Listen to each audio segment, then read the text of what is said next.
saa 11 Afrika ya Kati. Hujambo, mimi ni Regina Mziwanda. Karibu katika Amka na BBC. Katika Amka na BBC asubuhi hii. In first place, the next Prime Minister of Canada, Mark Carney, with 131,607. Canada yampata mrithi wa Justin Trudeau kama waziri mkuu na kiongozi wa chama cha Liberal ambaye atawateuliwa kuwa waziri mkuu katika siku zijazo. Raia waishio mashariki mwa Jamhuri ya Kidemokrasia ya Kongo waeleza wasiwasi na wa kiusalama kufuatia tangazo la donge nono dhidi ya viongozi wa waasi wa M23. Na katika gumzo asubuhi hii tunaangazia ghasia zilizoibuka nchini Sudan Kusini zinavyoyaweka rehani makubaliano ya kumaliza vita vya wenyewe kwa wenyewe. Je, lini nchi hiyo itapoa? Ni mchakato ambao unahitaji kwanza nguvu za ndani, nguvu za kikanda, lakini na jamii ya kimataifa kuipa kisogo, aidha kwa kuwaekea vikwazo hao viongozi ili kuwapa mbinyo na kujaribu kupoza hali ambayo inaendelea sasa.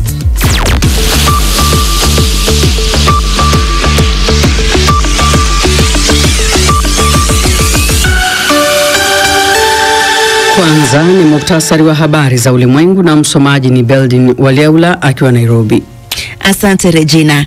Waziri mkuu mpya wa Canada Mark Carney, ambaye awali alikuwa gavana wa benki kuu ya Uingereza, atachukua nafasi ya Justin Trudeau na pia kuliongoza chama tawala cha Liberal Party.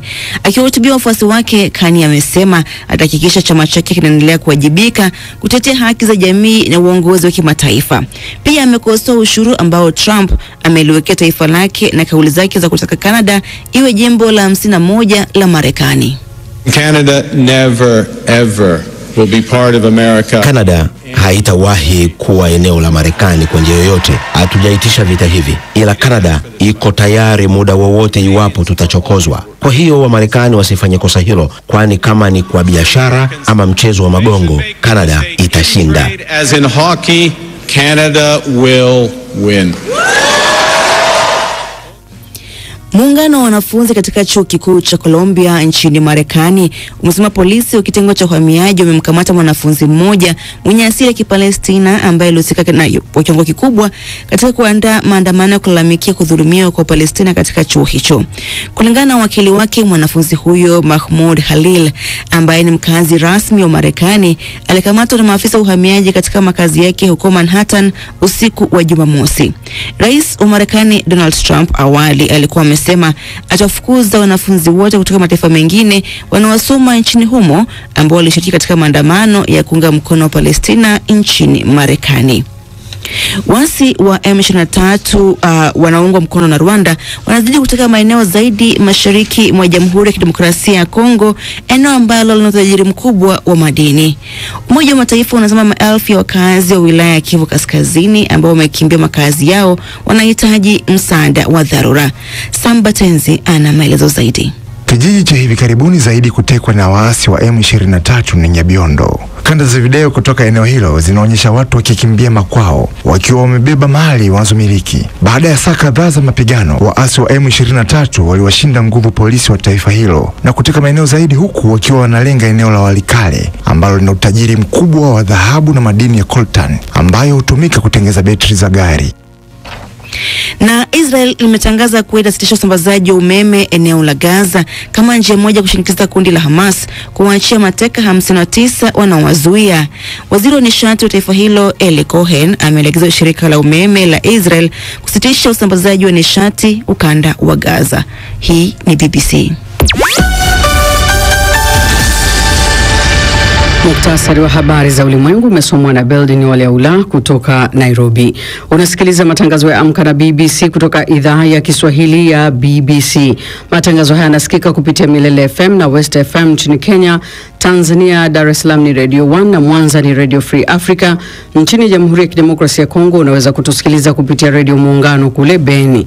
Pia unaweza kuyapokea matangazo yetu kwenye internet katika bbcswahili.com ama kupitia ukurasa wetu wa Facebook, andika BBC Swahili. Mimi ni Regina Mziwanda. Waziri mkuu mpya wa Canada Mark Carney, aliyekuwa gavana wa benki ya England ambaye alishinda kwa kishindo katika mbio za kumrithi Justin Trudeau kama kiongozi wa chama cha Liberal kinachoongoza. Katika hotuba yake ya kukubali wadhifa huo, mkuu wa zamani wa benki kuu ya Uingereza na Canada anasema taifa lake linakabiliwa na siku za giza zinazoletwa na nchi ambayo hawawezi kuiamini. Skola Kisanga anaarifu zaidi.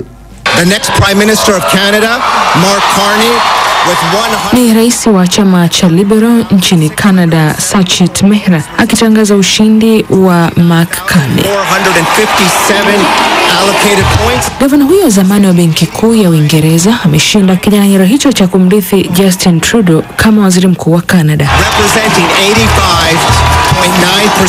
85.9%. Alipata 85% ya kura ya kuchaguliwa kama kiongozi mpya wa chama tawala cha Liberal huko Canada. The Canadians are always ready when someone else drops the gloves.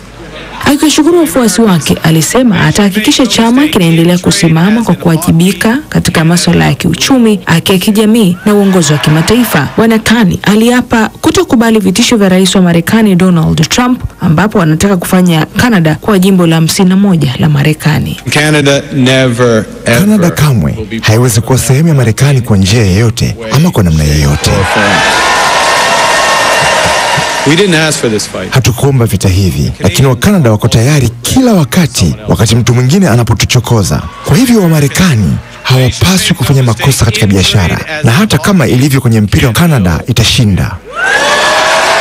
Waziri mkuu anayeondoka madarakani Justin Trudeau ametoa hotuba ya kuaga kwa chama chake cha Liberal kabla ya kukabidhi madaraka kwa kiongozi huyo mpya. Bwana Trudeau aliwapongeza watu wa Canada kwa kusimama imara katika kukabiliana na vitisho vya nje. And now, as Canadians face from our neighbor, kama wa Canada wanakabiliwa na mgogoro wa uwepo wa nchi yetu na jirani yetu, na pia mgogoro wa kiuchumi. Kwa sasa Canada ni kuonesha hasa nini sisi tunafanya.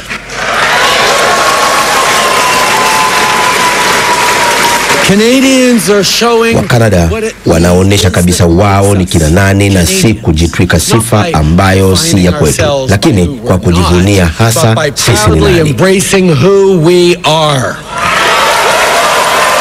Mark Carney, ambaye ameshinda dhidi ya wapinzani watatu, ataongoza chama cha Liberal katika uchaguzi mkuu ujao ambao ni lazima ufanyike Oktoba 20 mwaka huu. Trudeau, ambaye alitangaza kujiuzuru mwezi Januari baada ya kuhudumu kwa miaka 7, alikuwa akikabiliwa na shinikizo kutoka ndani ya chama chake kikimtaka ajiuzulu.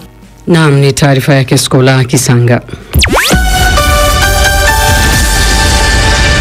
Raia waishio mashariki mwa Jamhuri ya Kidemokrasia ya Kongo wanasema wanaishi kwa wasiwasi baada ya serikali ya Kinshasa kutangaza kutoa tuzo ya dola za Marekani milioni 5 kwa mtu yoyote atakayetoa taarifa za kuwezesha kukamatwa kwa Corneille Nangaa, Bertrand Bisimwa na Sultan Makenga, viongozi wa waasi wa M23 wanaoripotiwa kudhibiti vijiji na miji kadhaa mkoani Kivu Kaskazini na Kivu Kusini. Taarifa ifuatayo inaarifu zaidi. Saa chache tu baada ya waziri wa sheria kutangaza tuzo ya dola milioni 5 itatolewa kwa mtu yoyote atakayeruhusu kukamatwa kwa viongozi hao wa M23, mapigano mapya yameripotiwa kuongezeka katika wilaya ya Masisi, Kivu Kaskazini. Kulingana na vyanzo vya ndani, mapigano kati ya FRDC na viongozi wa waasi wa M23 yalikuwa katika vijiji vya Lwangumba na Kani na kusababisha vifo vya watu 7 na wengine kadhaa kujeruhiwa, kama wanavyoeleza hapa raia wa maeneo yanayodhibitiwa na M23 mashariki mwa DRC. Tuko tu muhatari na tuko muwasiwasi zaidi tena sana. Kitu kikubwa ni kupata amani. Atusaidie kupata amani. Kwa nini wanatuhatarisha kutuletea wasiwasi zaidi? Waelewane. Baadhi ya watetezi wa haki za binadamu, Mapenzi ya Mungu, akiwa mmoja wao mashariki mwa DRC, ameonyesha kutokuridhishwa na mpangilio wa serikali ya Kinshasa. Kusema eti wametia pesa chini kwa yule atakayekamata Nanga, atakayekamata Bertrand Bisimwa na wengine. Ile kabisa ilitushangaza. Ilikuwa lazima tutafute amani kwa njia ya usalama. Mahakama ya jeshi ya Kinshasa Gombe ilizindua Jumatano Februari 5 hati ya kimataifa ya kukamata kwa Corneille Nangaa aliyekuwa amehukumiwa kuuawa mnamo Agosti 2024 na mahakama kuu ya jeshi kwa sababu ya vita na uhalifu dhidi ya binadamu pamoja na uvamizi. Pacific Rakaruka ni mchambuzi wa masuala ya usalama mashariki mwa DRC. Sisi tumeona wakaaji wameteseka sana na wanahitaji tu ni amani. Hawahitaji tena mapigano kuendelea, hawahitaji kuendelesha chuki, lakini wanahitaji maneno ya kuleta usalama katikati ya wakaaji na katikati ya. Haya yanajiri siku chache tu baada ya vyanzo kadhaa kushuhudia juma lililopita shambulio kwenye kijiji cha Tambi mashariki mwa DRC. Shambulizi liliendeshwa na wanamgambo wa Nyantura na wazalendo wanaopigana pamoja na jeshi la Kongo. Shambulio hili linaripotiwa kusababisha vifo vya raia wasiopungua 43 na maelfu kuyahama makazi yao. Na rais wa mpito wa Syria amesema ameunda kamati huru kuchunguza mauaji ya mamia raia katika majimbo ya Latakia na Tartus ambayo ni nyumbani kwa wafuasi wengi wa rais wa zamani Bashar al-Assad. Kufuatia kuongezeka kwa shutuma za kimataifa za vurugu, Ahmed al-Sharaa amesema waliohusika watafikishwa mahakamani.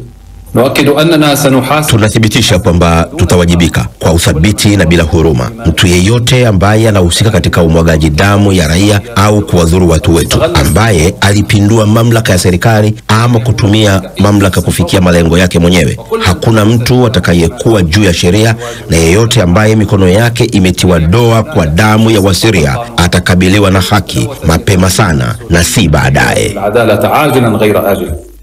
Waziri wa mambo ya nje wa Marekani Marco Rubio ameitaka serikali mpya ya Kiislamu kuwawajibisha wale aliowaita magaidi wa Kiislamu wenye msimamo mkali ambao wamewaua watu. Watu hawa walishiriki katika maandamano huko Damascus wakilaani vurugu zinazoendelea.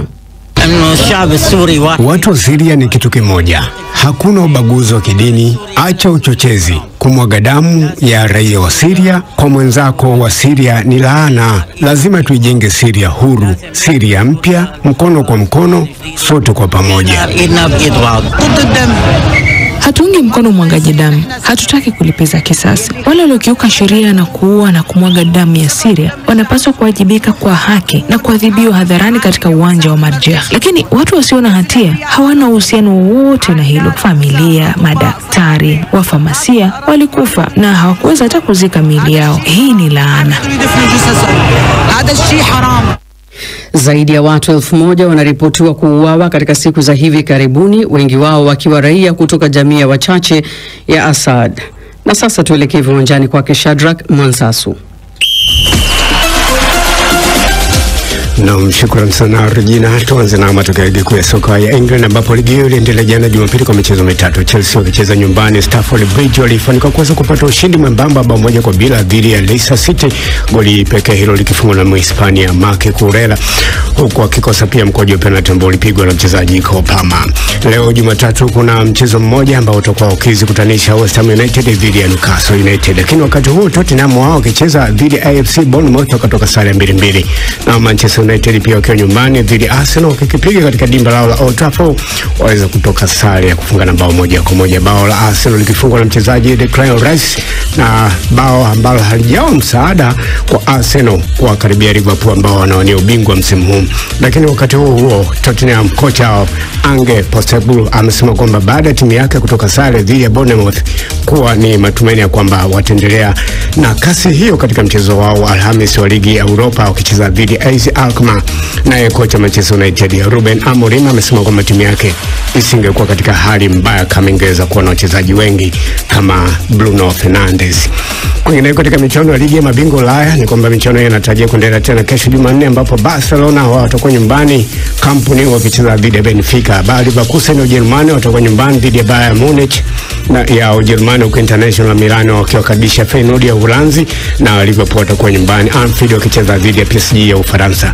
Lakini wakati huo tukisalia kwenye soka ni kwamba timu ya soka ya wanawake Manchester United watachuana dhidi ya Manchester City katika mchezo wa nusu finali ya kombe la FA, huko Chelsea wao wakiwakaribisha Liverpool Aprili 12. Wapinzani hao Manchester awali walikutana katika mchezo wa robo finali ya kombe la ligi mwezi Januari 6 wakishinda bao 2-1 na kujikatia tiketi ya kuweza kucheza katika mchezo wa nusu finali.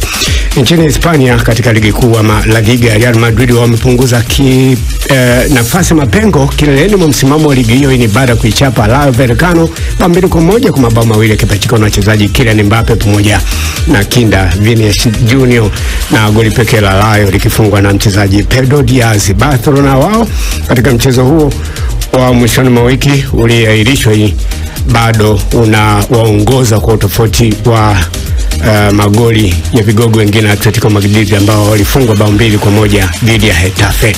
Kwa kuhitimisha kwenye riadha kimataifa, Uingereza hatimaye imefanikiwa kushinda medali 3 za fedha katika michuano ya Ulaya. Uingereza pia imeshinda medali 3 za fedha katika mashindano ya ndani ya riadha ya Ulaya na kumaliza kwa ushindi wa medali 7 jumla. Na hitimisha dondoo za kimichezo. Asante sana. Naam, shukrani. Mzee Wanda.